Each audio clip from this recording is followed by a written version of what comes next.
Si Senator Amy, kapitbahay natin dalawa. Co-owners tayo, may puno ng mangga sa gitna. Sabi ni Senator Amy, sa kanya yon. Sabi natin dalawa, sa atin yon. Tuwing nagbubunga, nag-aaway tayo. Ang problema, mas mayaman sa atin si Senator Amy. Ang problema, marami pong tangke, aeroplano, pati sa pera, pati sa diplomacy, sa abogado, mas marami si Senator Amy.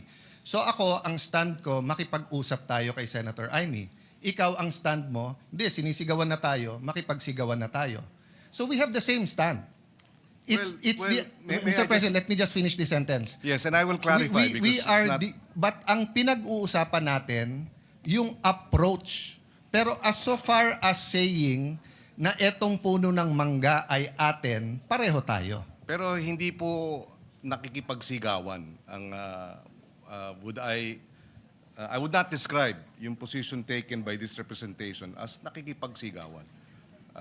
In fact, maganda yung point ng minority leader, yung kanyang paghahambing na sila, ang China, maraming baril, maraming resources, maraming armamento, etc.